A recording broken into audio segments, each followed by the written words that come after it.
Hello good morning students, કેમ છો? મજામાં? આજે જે આપણે ગઈકાલનો ટોપિક અધૂરો હતો ત્યાંથી આગળ વધીશું, જેની અંદર આણ્વિકતા અને પ્રક્રિયાક્રમ ચાલતા હતા. આપણે આજે આભાસી પ્રથમ ક્રમની પ્રક્રિયાઓ જોઈશું. એના પછી આભાસી પ્રથમ ક્રમની પ્રક્રિયાઓ જોયા પછી આણ્વિકતા અને પ્રક્રિયાક્રમ એમની વચ્ચેનો તફાવત લઈ લઈએ, અને ત્યારબાદ સંકલિત વેગ સમીકરણ, સંકલિત વેગ નિયમ એની અંદર આગળ વધીશું. એમાં ઝીરો ઓર્ડર રિએક્શન માટે સંકલિત વેગ નિયમની તારવણી જોઈશું. ઓકે દીકરાઓ, તો આજે આપણા લેક્ચરમાં આટલા ટોપિક રહેશે. બીજું દીકરાઓ, ગઈકાલે ગુજકેટ 2020 પૂર્ણ થઈ. જે છોકરાઓનો રિપ્લાય મળ્યો છે, ભણી ગયા છે એ છોકરાઓએ તો બહુ જ સરસ પેપર લખ્યું છે અને મને કીધું કે સાહેબ ખૂબ સરસ પેપર ગયું છે.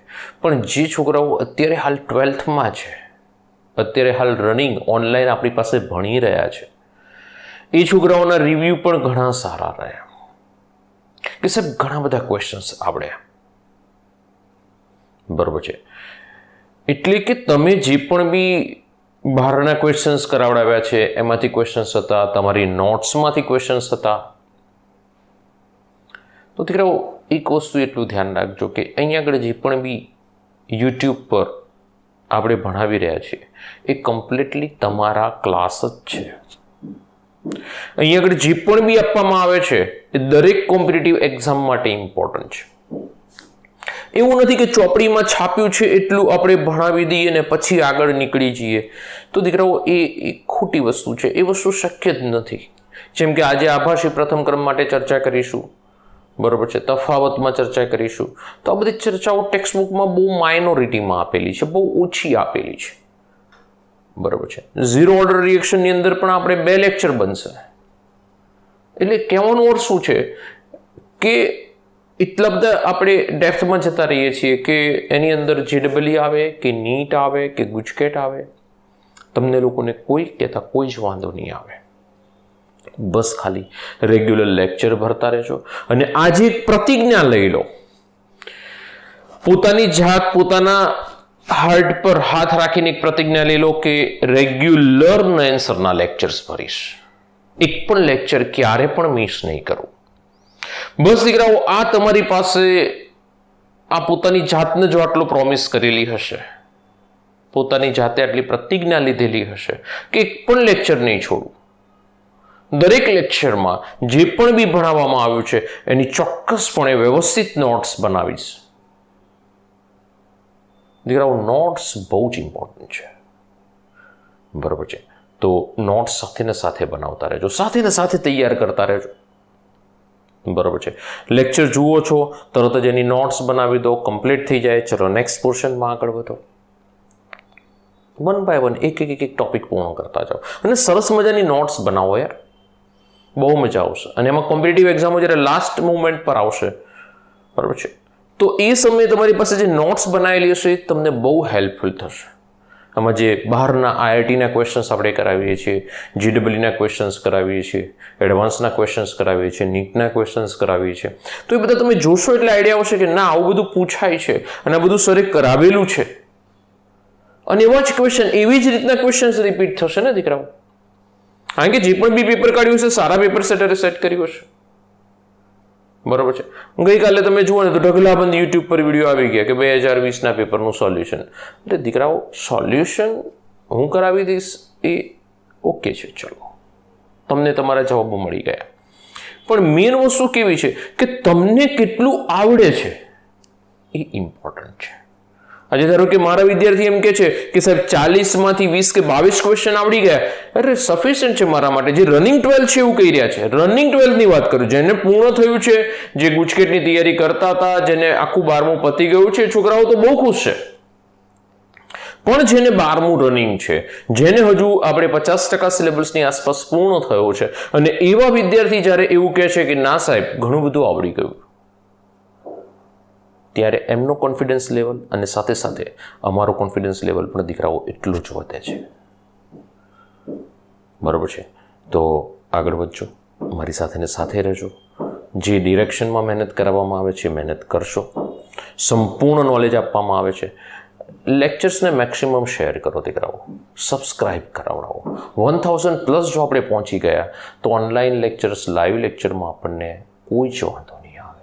1000 સબસ્ક્રાઈબર જોઈશે, બરાબર છે? તો સબસ્ક્રાઇબ કરો, લાઈક કરો, સારી કોમેન્ટ્સ લખો, બરાબર છે? આટલી મહેનત કરીએ છીએ તો સામે રિવોર્ડ પણ આપો એમ. ઓકે, ચલો આપણે આપણા કામમાં આગળ વધીએ. આપણા કામની અંદર આજે પહેલું છે આભાસી પ્રથમ ક્રમની પ્રક્રિયાઓ. દેખ સાહેબ, આભાસી ખબર ના પડી. ઓકે, હમણાં જોઈએ છે પ્રથમ ક્રમ ની પ્રક્રિયાઓ. આપણે પ્રક્રિયા ઉદાહરણ તરીકે લઈએ કે મારી પાસે ધારો કે એક પ્રક્રિયા છે કે A + B it gives C, એક નિપજ બની ગઈ. આની સાંદ્રતા છે મોલારિટીમાં 0.01 મોલર. બીની સાંદ્રતા છે 55.55 મોલર. એમ દેખ સાહેબ, આટલી બધી સાંદ્રતા. હા, આટલી બધી સાંદ્રતા કોની હોય ખ્યાલ છે તમને? આની સાંદ્રતા તમે મેળવેલી છે, પાણીની. આ H2O ની સાંદ્રતા છે, પાણીની સાંદ્રતા છે. પાણીની સાંદ્રતા 55.55 મોલર છે. એમાંથી નિપજ મળે છે. હવે સમજો દીકરાઓ, આપણી પાસે એ પ્રક્રિયક વપરાય છે, બી પણ બી વપરાતો હશે. જ્યારે એ બધું જ વપરાઈ જાય એટલે 100% નિપજમાં પરિણામ પામે નથી થતો, પણ આપણે એવું માની લઈએ 100% એ નિપજમાં પરિણમ્યો. તો બીની સાંદ્રતા કેટલી હશે? તો 55.55 માઇનસ 0.01 એટલે કે 55.54 મોલર હશે. તો એનો અર્થ શું થયો? એનો અર્થ શું થયો કે બીની સાંદ્રતા કેવી ચાલી દીકરાઓ? જુઓ તમારી સામે, અચળ ને અચળ જ રહી, કારણ કે પોઈન્ટ પછી બીજા ડિજિટમાં ચેન્જીસ આવે છે. તો 55 ની સાપેક્ષ 0.01 ને આપણે શું કરી રહ્યા છે? અવગણી રહ્યા છે. તો આના માટે વેગનું સમીકરણ શું આવે? તો કે વેગ R it is equal two કે A⁻1 B⁻1. એટલે પ્રક્રિયાક્રમ અત્યારે હાલ પ્રાયોગિક રીતે મને પ્રક્રિયાક્રમ 1 + 1 = 2 મળી રહ્યો છે. સમજો, 1 + 1 = 2 મળે છે. કેવી રીતે મળ્યો આ પ્રક્રિયાક્રમ? તો કે આપણે જે પણ બી અત્યારે હાલ ઇક્વેશન બતાવી રહ્યા છે એ મુજબ જોઈ રહ્યા છે કે પ્રક્રિયાક્રમ આપણને 2 મળવો જોઈએ. શું થયું? તો કે બીની સાંદ્રતામાં, સમજો, ખૂબ ઇમ્પોર્ટન્ટ માહિતી, કે બીની સાંદ્રતામાં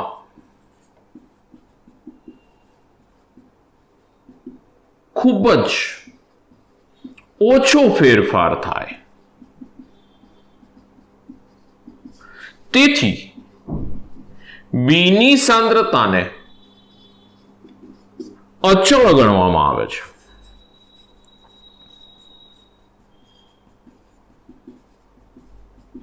બીની સાંદ્રતાને દીકરાઓ આપણે અચળ ગણી લઈશું, એક નવો અચળાંક આપી દઈશું. તો R = K0 A⁻1, એટલે કે K0 = K × B⁻1. K0. તો આ આપણી પાસે પ્રક્રિયાનો ક્રમ કયો થઈ ગયો? પ્રથમ. હોવો કયો જોઈએ? દ્વિતીય. કયો મળ્યો? પ્રથમ. તો આ પ્રક્રિયાને કઈ પ્રક્રિયા કહેવામાં આવે છે? આભાસી પ્રથમ ક્રમ. કયો કહેવામાં આવે છે? આભાસી પ્રથમ ક્રમ. સમજો, પ્રક્રિયક તો 2 છે, પ્રક્રિયાક્રમ આવો જોઈએ 2, પરંતુ બીની સાંદ્રતા એટલી બધી વધારે છે કે એ સંપૂર્ણ વપરાઈ ગયો, છતાં બીની સાંદ્રતામાં કંઈ ઝાઝો ફેરફાર થતો નથી. એટલે બીની સાંદ્રતા આપણે અચળ ગણી લીધી. બીજો અચળાંક છે કે, તો 2 અચળાંક ભેગા થાય એટલે નવો અચળાંક આવે, એટલે આપણે એને K0 કહી રહ્યા છીએ. તો આ આપણને K0 મળી ગયો આ બંનેથી. તો આ થઈ ગઈ પ્રથમ ક્રમની. હોવી જોઈએ દ્વિતીય ક્રમની, મળી પ્રથમ ક્રમની. તો આ પ્રક્રિયાને શું કહેવું જોઈએ? આભાસી પ્રથમ ક્રમ. એમ કે સર રિયલમાં આવી પ્રક્રિયા શક્ય છે? હા દીકરાઓ, છે, આવી શક્ય. તો રિયલ પ્રક્રિયા આપણે જોઈ લઈએ. જુઓ, આને એક્ઝામ્પલ નંબર 1 કહી દો, આને 2 કહી દો. CH3 COO CH3 methyl acetate એસ્ટર, પાણી સાથે પ્રક્રિયા કરાવો, H+ ની હાજરીમાં, એસિડની હાજરીમાં પ્રક્રિયા થશે, નિપજ CH3COOH પ્લસ CH3OH. અહીંથી આ ભાગ છે તૂટી જશે દીકરાઓ. પાણીમાંથી H અને OH ને બ્રેક કરી નાખો, બરોબર છે. પાણીમાંથી OH અને H ને બ્રેક કરી નાખો તો H આની સાથે જતો રહ્યો, OH આની સાથે જતો રહ્યો, એટલે એસિટિક એસિડ બનાવી દેશે અને આની અંદરથી મિથેનોલ બની જશે. તો આ પ્રક્રિયા પૂર્ણ થઈ. તો આ પ્રક્રિયા માટે વેગનું સમીકરણ શું લખાય? R = K * સોડિયમ એટલે મિથાઇલ એસિટેટ એની સાંદ્રતા અને પાણીની સાંદ્રતા. પણ પાણીની સાંદ્રતા કેવી હશે? ખૂબ જ વધારે હશે. અને પાણીની સાંદ્રતા ખૂબ વધારે હોવાથી પાણીની સાંદ્રતાને શું કરીએ છીએ આપણે? અવગણીએ છીએ. એની જગ્યાએ એક નવો અચળાંક મૂકી દઈશું K0.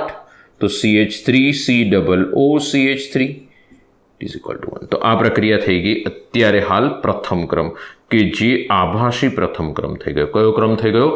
આભાસી પ્રથમ ક્રમની પ્રક્રિયા.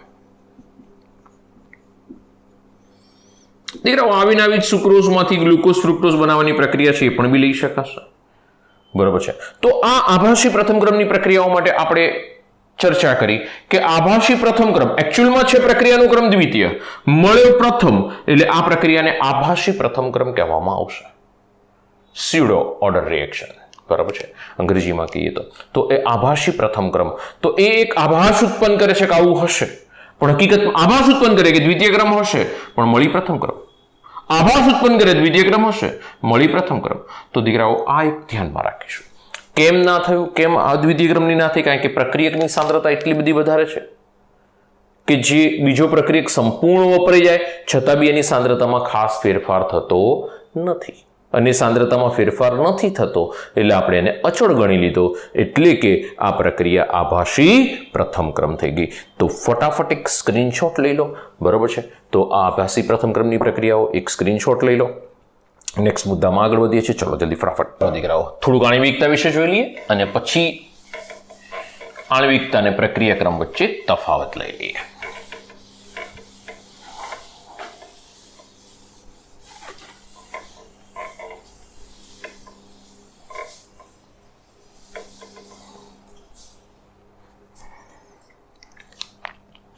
આણ્વિકતાની કિંમત કેટલી હોય? તો કે આણ્વિકતા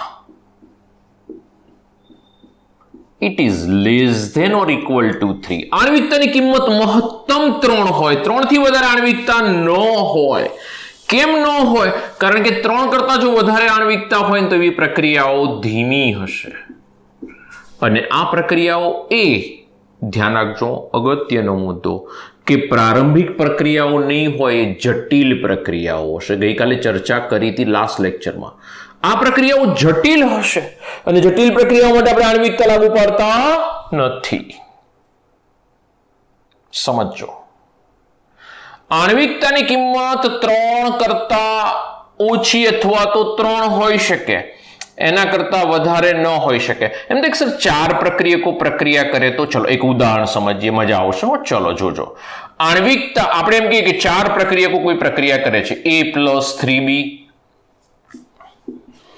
it gives C. 3 આ ને 1 આ, બરોબર છે. અથવા તો અહીંયા આગળ એવું કરો ને, P Q R S આટલા પ્રક્રિયકો પ્રક્રિયા કરે લો અલગ અલગ.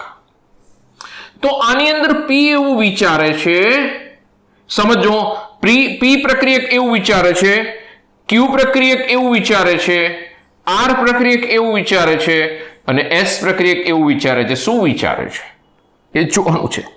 ધ્યાન રાખજો, P પ્રક્રિયક એવું વિચારે છે કે Q મને આ જગ્યાએ અથડાવવો જોઈએ. આપણે હમણાં કીધું તો ચોક્કસ દિશામાં અથડામણ થવી જોઈએ. મને R અહીં જ અથડાવવો જોઈએ અને મને S અહીં જ અથડાવવો જોઈએ. સમજો. એ જ પ્રમાણે Q એમ વિચારે છે કે P મને આ જ જગ્યાએ અથડાવવો જોઈએ, બીજે અથડાશે તો નહીં ચાલે, ચોક્કસ દિશામાં અથડામણ થવી જોઈએ. R અહીં જ અથડાવવો જોઈએ અને S ને અહીં જ અથડાવવો જોઈએ. દરેકના ચોક્કસ દિશામાં અથડામણ થયું છે. આપણે કીધું, ઉદાહરણ પણ લીધું હતું મેં તમને HI નું ઉદાહરણ પણ આપ્યું આગળના લેક્ચરમાં, જોઈ લેજો. ચોક્કસ દિશામાં અથડામણ નહીં હોય તો નિપજ નહીં મળે. એ જ પ્રમાણે R એવું વિચારે કે ના, મને તો P અહીં જ અથડાવવું જોઈએ, P અહીં જ અથડાવવો જોઈએ, Q અહીં જ અથડાવવો જોઈએ, S અહીં જ અથડાવવો જોઈએ. એ જ પ્રમાણે આને પણ એવું થાય કે P મારે અહીં અથડાવવું જોઈએ, Q અહીં અથડાવવો જોઈએ, R અહીં અથડાવવું જોઈએ. દીકરાઓ તમે સમજો, આ બધી જ શક્યતાઓ પૂર્ણ થાય એવી સંભાવના કેટલી? ખૂબ ઓછી. આ બધી જ શરતો સંતોષાય કે ના ભાઈ Q અહીં આગળથી ઊભો થઈને નહીં જ અથડાય, એ વખતે P નો આ જ ભાગ ત્યાં હોવો જોઈએ. એ સમયે R આની સાથે અથડાવા જાય તો R અહીં જ અથડાવવો જોઈએ અને R અહીં જ અથડાવવો જોઈએ. તો દીકરાઓ આ સંભાવના કેટલી? આવી અથડામણની સંભાવના કેટલી? ખૂબ જ ઓછી.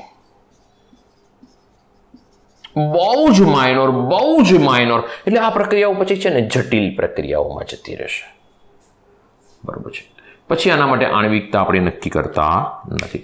કોઈ મને ક્વેશ્ચન પૂછે છે કે આવી એક પ્રક્રિયા છે, ચલો એક પ્રક્રિયા આપણે લઈ જ લઈએ કે એક પ્રક્રિયા છે, ધારો કે N2 plus 3H2 it gives 2NH3. મને એવું પૂછે કે આની આણ્વિકતા ખાલી જગ્યા છે, ઓપ્શન મારી પડેલા છે 1 2 3 4. મારો જવાબ શું આવશે? આણ્વિકતા તો લખવી જ પડશે મારે. ઓપ્શન એવો છે નહીં કે આણ્વિકતા નક્કી નહીં થાય. જો 4 તો આવે નહીં. ના પાડી દીધી કે આણ્વિકતા કેટલી હોય? 3 કે 3 કરતા ઓછી હોય. તો મહત્તમ કેટલી છે? 3. પતી ગયું. ધ્યાન રાખજો, કોમ્પિટિટિવમાં ફસાવી ન દે ક્યાંય. બરોબર છે. ખૂબ ધ્યાન રાખવા જેવું દીકરાઓ. આણ્વિકતા 4 કરતા વધારે તો હશે, 3 કરતા વધારે તો હશે જ નહીં. ધીસ ઇઝ નોટ પોસિબલ યાર. મેક્સિમમ 3 છે. 3 કરતા ઓછી અથવા તો 3 જેટલી છે. આ વસ્તુ એક બહુ જ સમજવા જેવી છે. બરોબર છે. અને એમાં આપણે ક્યાંય હેરાન ન થઈએ એટલી વસ્તુ ધ્યાનમાં રાખજો. કોમ્પિટિટિવમાં શું કરશે? એ લોકો કંઈ બેઠા ક્વેશ્ચન તો પૂછવાના નથી. એ લોકો આવા જ કંઈક ક્વેશ્ચન પૂછશે કે જે લોજિક સાથે સંકળાયેલા હશે. બરોબર છે. તો ફટાફટ એક સ્ક્રીનશોટ લઈ લો. ઓકે, આનો સ્ક્રીનશોટ લઈ લો, પછી આપણે તફાવતમાં તરત આગળ વધીએ. ચાલો લઈ લીધો. ચાલો, તફાવત. કોની વચ્ચેનો તફાવત? પ્રક્રિયા ક્રમ અને એની સાથે આણ્વિકતા. બહુ જ ઇમ્પોર્ટન્ટ, ધ્યાન રાખજો. ઘણા બધાના બંને વચ્ચેનો તફાવત આખું ચેપ્ટર પૂરું થઈ જાય તો નહીં ખબર પડતી. બહુ સરળ છે, બહુ જ સરળ તફાવત છે. પહેલો મુદ્દો દીકરાઓ, ફર્સ્ટ પોઈન્ટ શું છે? તો કે આને પ્રાયોગિક રીતે જ નક્કી થાય. આ તો પ્રાયોગિક રીતે જ મળે. આ કેવી રીતે મળશે? સૈદ્ધાંતિક રીતે મળશે, ઇક્વેશન પરથી. બીજો મુદ્દો કે પ્રક્રિયા ક્રમની કિંમત કેટલી હોય? 3 કે તેથી વધુ હોઈ શકે.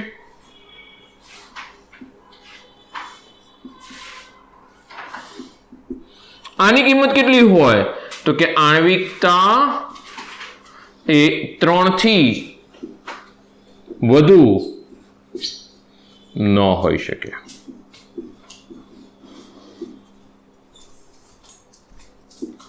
કોઈ દિવસ 3 થી વધારે ના હોય. બીજું કે આની વેલ્યુ કેવી હોય? તો આપણને ખબર છે, પ્રક્રિયાક્રમ વિશે આપણે માહિતી આપી કે પ્રક્રિયાક્રમની કિંમત ધન પણ હોઈ શકે, શૂન્ય પણ હોઈ શકે, ઋણ પણ હોઈ શકે, એટલે અપૂર્ણાંક પણ હોઈ શકે. ધન એટલે પૂર્ણાંક તો આવી ગઈ. ઇન શોર્ટ, પૂર્ણાંક, અપૂર્ણાંક, પોઝિટિવ, નેગેટિવ, ઇન શોર્ટ શૂન્ય સહિતની બધી જ કિંમતો હોય છે. જ્યારે આણ્વિકતા ધન પૂર્ણાંક કિંમતો જ હશે.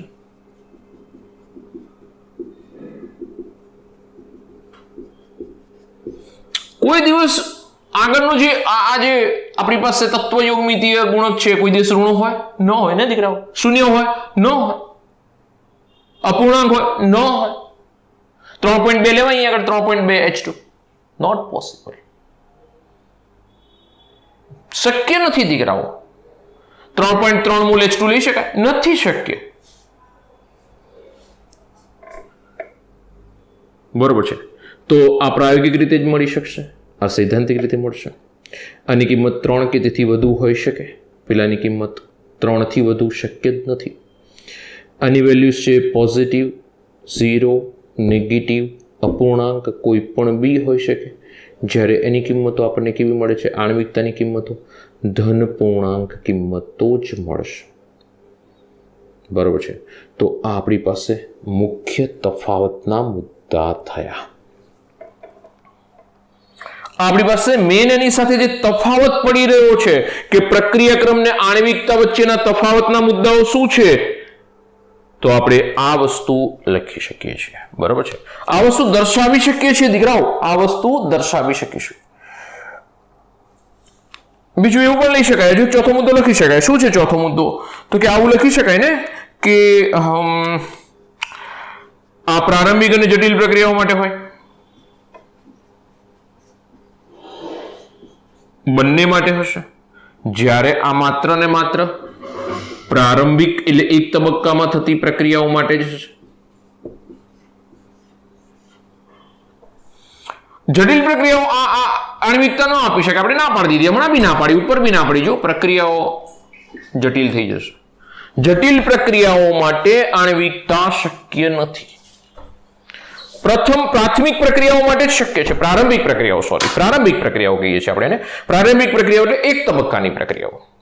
પણ એક કરતા વધારે તબક્કા થાય તો પછી આણ્વિકતા નહીં કામમાં આવે દીકરાઓ. કારણ કે દરેક તબક્કા માટે આણ્વિકતા અલગ અલગ હશે ને, દરેક તબક્કા માટે આણ્વિકતા જુદી જુદી હશે. પહેલા તબક્કા માટે અલગ હશે, તો પછી આપણને કેવું પડે પ્રક્રિયા કેવી છે, કેટલા તબક્કામાં થાય છે, દરેક તબક્કામાં શું થઈ રહ્યું છે, એ બધું જોવું પડશે.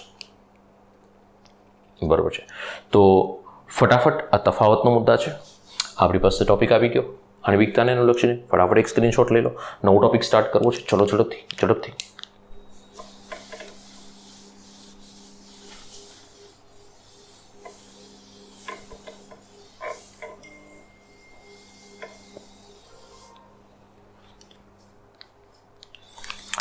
નવો ટોપિક છે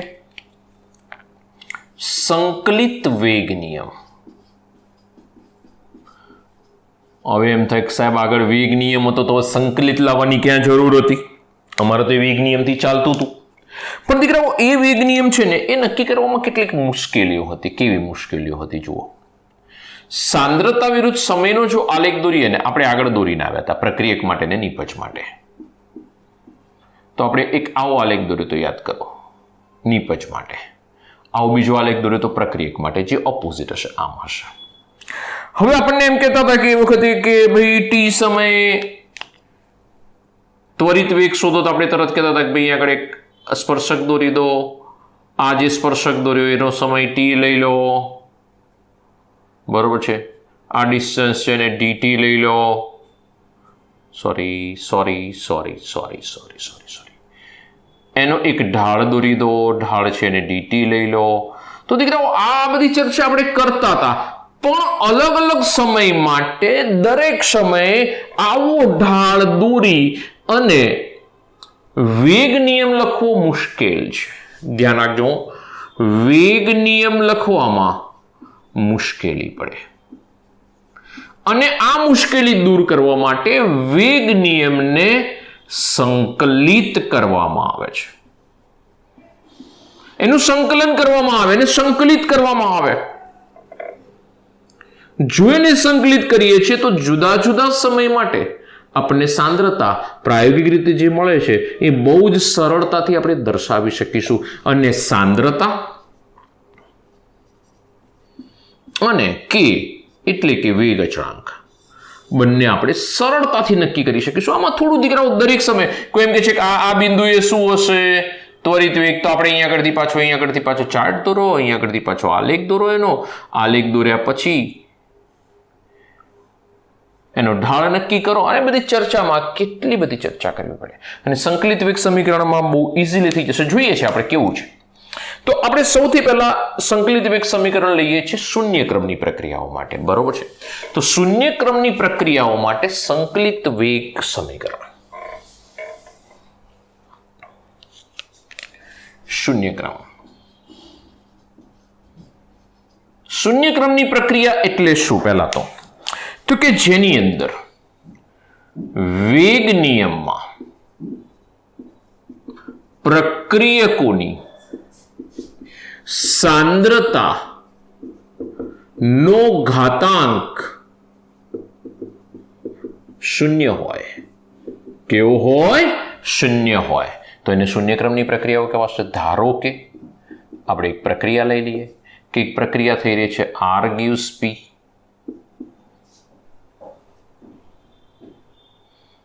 R gives P અને શરૂઆતની સાંદ્રતા થોડુંક આ બાજુ લખી લો. R gives P એક પ્રક્રિયા લઈ લઈએ છીએ આપણે. શરૂઆત ઇનિશિયલ સ્ટેજ t બરાબર 0 સમયે R ની સાંદ્રતા હું R0 લઈ લઉં, એ વખતે P0 હશે. ત્યારબાદ t બરાબર t સમયે R ની સાંદ્રતા એને હું R0 માઇનસ એટલે કે x જેટલો R0 વપરાઈ ગયો છે એટલે કે P છે x જેટલો બને છે. તો આ વેલ્યુ કેટલી થઈ ગઈ? તો કે આને કહેવામાં આવે છે RT. R લખીશ તો બી ચાલશે. ચોપડીમાં RT ની જગ્યાએ R લીધેલો છે, હું RT લઈ રહ્યો છું. t બરાબર 0 સમયે R0 અને t બરાબર t સમયે RT. RT એટલે કે પ્રક્રિયકની, ધ્યાન રાખજો બહુ જ ઇમ્પોર્ટન્ટ મુદ્દો, પ્રક્રિયકની બાકી રહેલી સાંદ્રતા. RT શું છે?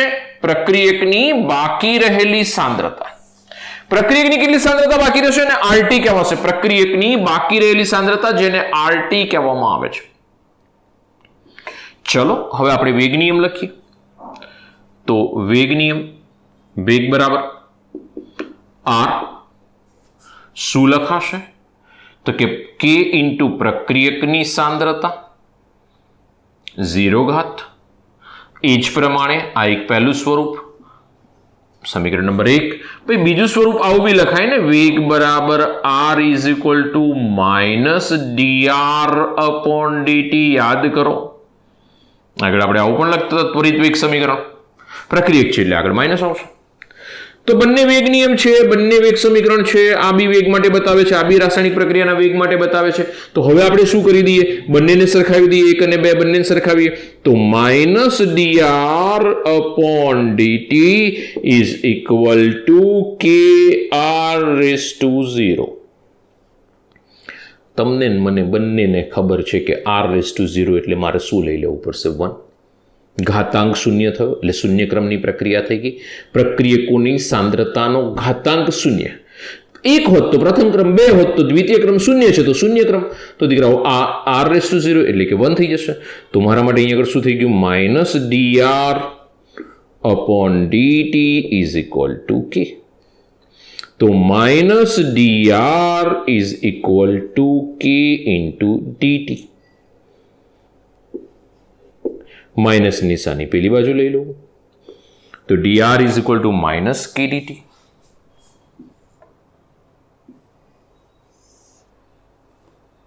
સંકલન કરાવીએ, સંકલન કરાવીએ.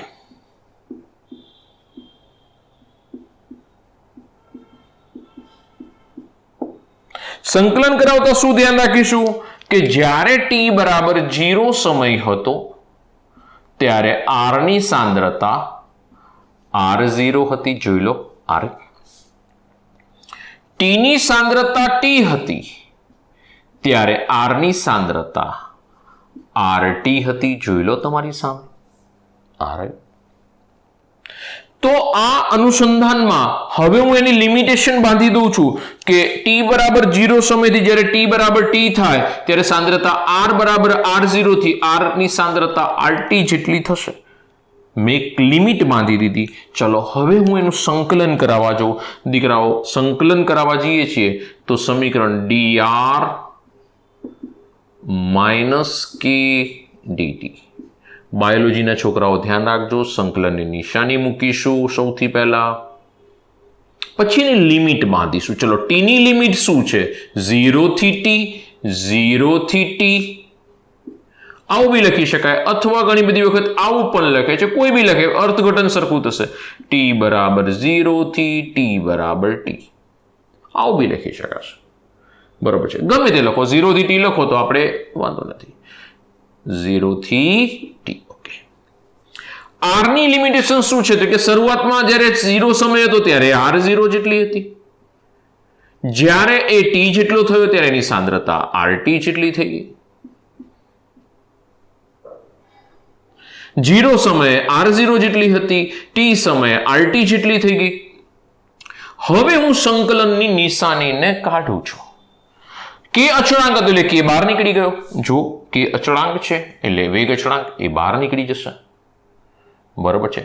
આને આપણે સંકલિત કરીએ, આનું પણ સંકલન કરાવીએ. શું આવે છે તો કે r⁻, ધ્યાન રાખજો હું, r પ્રક્રિયક r ની સાંદ્રતા r0 થી rt જેટલી છે, એ જ પ્રમાણે માઇનસ કે t છે એ 0 થી t જેટલો છે. સમજો. તો હવે અહીં આગળ આ બંને આની અંદર એડ કરીશું તો શું થાય તો કે rt minus r0 it is equal to minus kt minus 0. પહેલા સંકલનનો નિયમ છે, ધ્યાન રાખશો. તો rt is equal to minus kt, r0 ને પેલી બાર લઈ લો ડાયરેક્ટ, હવે સ્ટેપ વચ્ચેથી ઉડાડું છું, r0 ને પેલી બાર લેજો એટલે r0 પ્લસ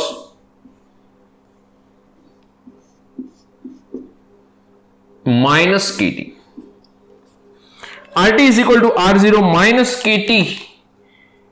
આવી ગઈ શૂન્ય ક્રમની પ્રક્રિયા માટે સંકલિત વેગ સમીકરણ.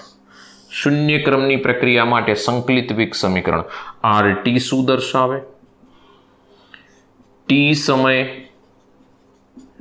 પ્રક્રિયકની સાંદ્રતા. ચાલો, r0 શું બતાવે?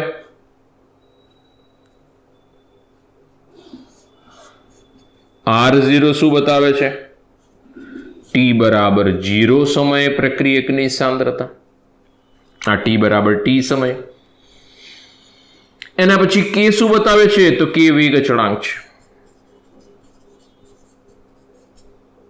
t શું બતાવે છે? સમય દર્શાવે છે, પ્રક્રિયા પૂર્ણ થવાનો સમય, મિનિટમાં હોય, સેકન્ડમાં હોય, વોટેવર જે બી છે, બરોબર છે. તો દીકરાઓ, આ આપણી પાસે શૂન્ય ક્રમનું સમીકરણ આવી ગયું. ખૂબ સરસ, ખૂબ સરસ, ખૂબ સરસ. નવા ટોપિકમાં આગળ વધી, આની અંદર જ છે પેટા વિભાગ. આનો આલેખ કેવી રીતે દોરાય તો કે આને પહેલા આપણે બાજુમાં લખી દઈએ, rt is equal to minus kt plus r0, y is equal to mx plus c સાથે સરખાવો. તો આલેખ દોરી શકીએ. કેવો આવે આલેખ? કોનો આલેખ આવશે તો કે x અક્ષ ઉપર t છે, જોઈ લો, y અક્ષ ઉપર સાંદ્રતા r છે,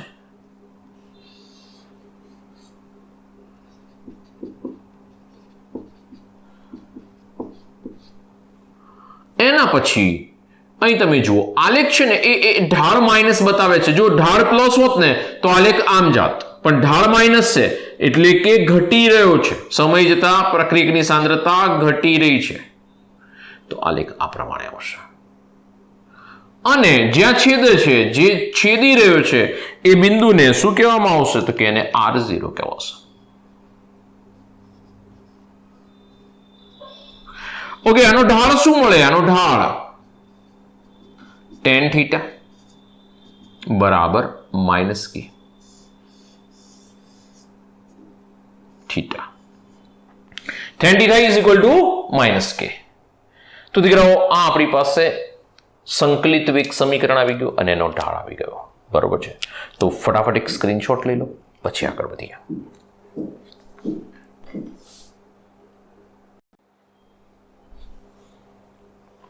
ચાલો,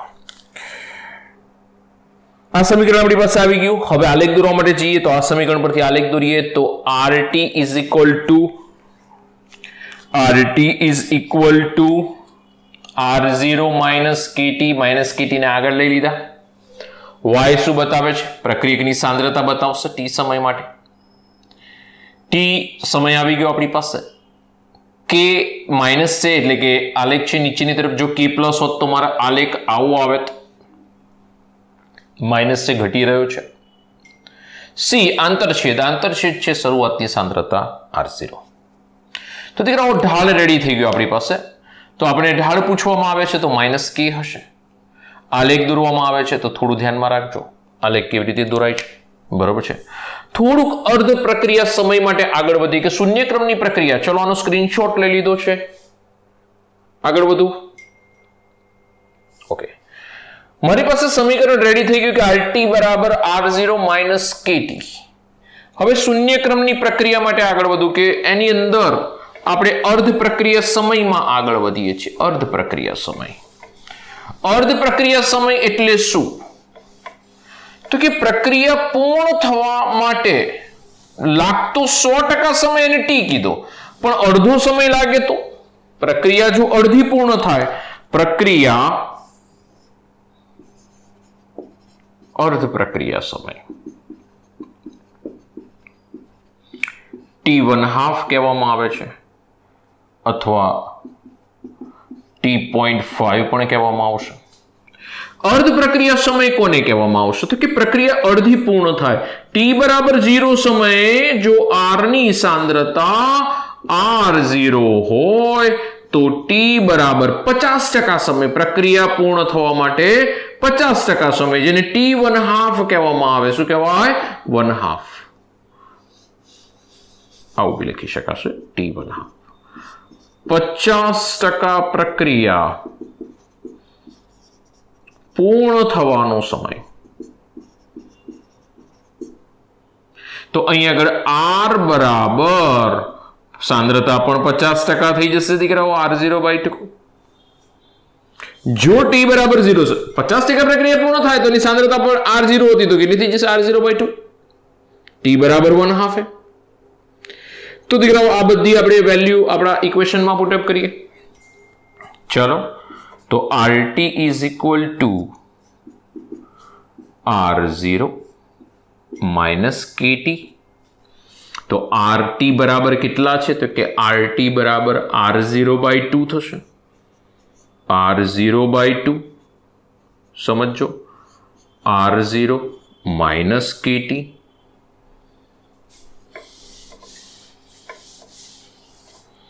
તો R0/2 છે, R0 આમ લઈ લેશે એટલે minus R0/2 minus KT 1/2. T1/2 થઈ જશે ને સમય, T1/2 ને T નહીં કહેતા, હવે T1/2 કહીશું. બરોબર છે. તો T1/2 બરાબર R0 શરૂઆતની સાંદ્રતા ભાગ્યા 2K માઇનસ માઇનસ પ્લસ. આ એક સમીકરણ આપણે બીજું ધ્યાનમાં રાખીશું. ધ્યાન રાખજો, T1/2 બરાબર R0 minus 2K. R0 minus 2K. તો આપણી પાસે T1/2 નું સમીકરણ આવી ગયું. એમ દેખશે T1/2 નો ઉપયોગ શું? જો ક્વેશ્ચન્સ આવા પૂછાય છે દીકરાઓ. કોઈ એક પ્રક્રિયક T1/2 માટેનો આલેખ પણ આપણે અહીં આગળથી દોરી શકીએ. બરોબર છે. આની અંદર તમે આને સૂત્રનો કરતા બનાવી દો, અથવા તો T1/2 બરાબર R0 1/2K y is equal to mx. આલેખ કેમનો આવશે? પ્લસ આવશે કે માઇનસ આવશે? ધ્યાન રાખજો. દાખલો લઉં છું તો આલેખ મને કંઈક આવું મળશે. ધ્યાન રાખજો, y અક્ષ ઉપર કોણ છે? T1/2. તો એને x અક્ષ પર લેવો હોય તો એને x અક્ષ પર પણ લઈ શકાશે. y અક્ષ ઉપર અત્યારે હાલ મેં આ લીધેલું છે. x અક્ષ ઉપર શું લીધેલું છે? R0 લીધેલું છે. તો R0 અહીં લીધો છે, આ T1/2 અહીં લીધેલું છે, તો આલેખ આ પ્રમાણે આવે. જો આપણે થોડું ચેન્જ કરવું હોય તો આવું કરી શકાય. R0 is equal two 2K T1/2. થાય ને, આવું પણ થશે. અને 2k ને ઉપર લઈ લો તો લો ને y is equal two mx, તો x અક્ષ ઉપર થઈ ગયો t1/2. લો r0 અહીંયા આગળ આવી ગયો. યસ, આલેખ કેવો મળશે? આમ જ મળશે, સીધી રેખામાં મળશે. બહુ જ ઇમ્પોર્ટન્ટ. છોકરાઓ અહીંયા આગળ હેરાન થાય છે. છોકરાઓ એટલે છોકરીઓ પણ હેરાન થાય છે. છોકરા હેરાન થાય કે સાહેબ છોકરાઓ અમે જ હેરાન થઈએ, છોકરીઓ હેરાન ના થાય? હા દીકરાઓ ભાઈ થશે. પણ તમે જુઓ, તમે અહીંયા આગળ આલેખમાં તમે જુઓ, ઢાળ ધન આવ્યો, ઢાળ ધન આવ્યો મીન્સ કે આમ આવશે, ઋણ આવે તો આમ આવશે. ઓકે, બહુ ધ્યાન રાખજો, ફસે ના જાઓ.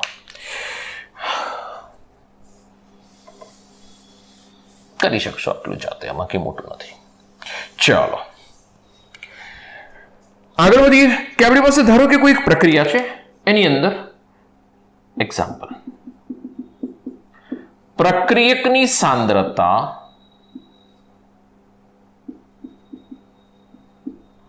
100 મોલરથી 90 મોલર થવા માટે ટી સમય લાગે. કેટલો સમય લાગે? ટી સમય લાગે. તો 20 મોલર થવા માટે કેટલો સમય લાગે? 100 મોલરથી 90 મોલર થવા માટે ટી જેટલો સમય લાગે, તો 20% પૂર્ણ થવા માટે કેટલો સમય લાગે? એ દાખલો જોઈએ છે એ પહેલા બીજી એક વસ્તુ ધ્યાન રાખો. આ તો જોઈએ જ છે આપણે. કોઈ એક પ્રક્રિયક છે, 100 મોલર સાંદ્રતા ધરાવે.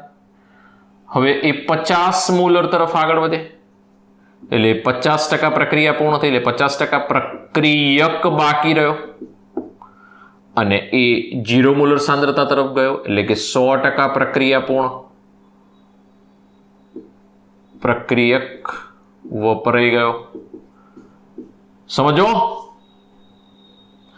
અહીંથી જ્યારે એ અહીં પહોંચે છે એટલે 50% પ્રક્રિયા પૂર્ણ થાય એ વખતનો સમય કેટલો? તો t1/2 કહેવાય. It is equal two r0/2k. શૂન્યક્રમની પ્રક્રિયા માટે ધ્યાન રાખજો, t1/2 બરાબર r0/2k આટલો સમય લાગશે. એ પ્રક્રિયા જ્યારે અહીંથી અહીં પહોંચે ત્યારે કેટલો સમય લાગે છે? જો અહીંથી અહીં પહોંચી ત્યારે 50% પ્રક્રિયા પૂર્ણ થઈ એટલે અર્ધ પ્રક્રિયા સમય લાગે. તો અહીંથી અહીં પહોંચી ત્યારે કેટલો? બીજો અડધો સમય લાગ્યો ને દીકરાઓ. આ t1/2 લાગ્યો, જુઓ બીજી 50% પૂર્ણ થઈ, t1/2 લાગ્યો, તો એ વખત પણ કેટલો થશે? r0/2k. તો 100% પ્રક્રિયા પૂર્ણ થવા માટેનો સમય શું હશે? તો t1/2 ઉપરથી t is equal two r0/k થશે. r0/k ધ્યાન રાખજો.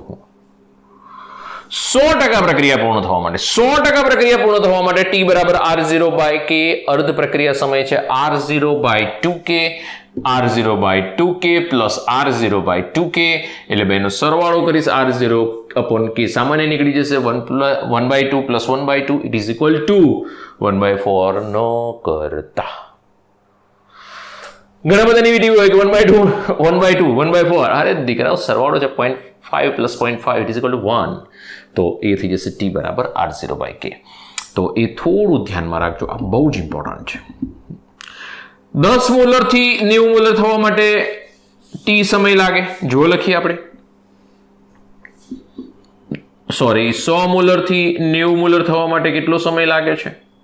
તો કે 90 મોલર થવા માટે એટલે કે 10% પ્રક્રિયા, હું એટલું લખું, પૂર્ણ થાય. 10% પૂર્ણ થાય એ વખતે કેટલો સમય લાગે? ટી.